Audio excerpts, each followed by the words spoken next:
എവിടെയോ എന്തോ ഒരു തകരാറ് പോലെ. രസകരമായ ഒരാഴ്ചയാണ് കടന്നുപോയത്. എന്റെ നമ്പരായി എനിക്കുള്ളത് മേടിച്ചിട്ട് വരാം.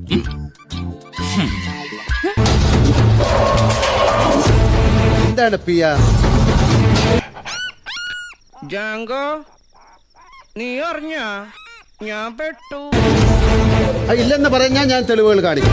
ചേട്ടാ അവമാനിക്കരുത്, ഞാൻ നല്ലൊരു കുടുംബത്തിൽ പറഞ്ഞവനാണ്. നീ നല്ല കുടുംബത്തിൽ പറഞ്ഞു, ഞാൻ പിന്നെ മറ്റേ കുടുംബത്തിൽ പറഞ്ഞാണല്ലോ. ഇപ്പൊ ഇവിടെ വന്നിട്ട് ഇപ്പൊ വളരെ ഷൗമൻ വളരെ ആക്റ്റീവ് ആണെന്ന് തോന്നുന്നുണ്ടോ? അയ്യോ, ശുദ്ധ കള്ളത്തരം. ഞാൻ എന്റെ ജാതകം ഒന്ന് നോക്കിച്ചാലോ എന്ന് ആലോചിക്കായിരുന്നു. എന്തിന്? ഈ മാനഹാനിയും ദ്രവ്യനഷ്ടം എത്ര കാലം കൂടി ഉണ്ടെന്ന് അറിയാൻ. എന്താ പറയണത്? ഭയങ്കര എന്ത് പറയും, ഇവിടെ എല്ലാവർക്കും അറിയാതെ. ഇവന്റെ ഭാര്യ നീ ഇത് അനുഭവിക്കണോടാ. ആയുഷ്കാലം മുഴുവനും നീ ഇത് അനുഭവിക്കണം. മതി ശവത്തി കുത്തിയത്. കുത്തും, ഈ ശവത്തി ഞാൻ ഇനിയും കുത്തും. എന്നെ അത്രയ്ക്ക് കുത്തിയിട്ടുണ്ടവൻ. ആരൊക്കെയാണ് ഇപ്രാവശ്യം വന്നിരിക്കുന്നത്? കഴുത്ത് വരെ പെരുമ്പാമ്പ് വിഴുങ്ങിയവന്റെ തലയില് ഹാന ചവിട്ടിന്ന് പറഞ്ഞ പോലെ.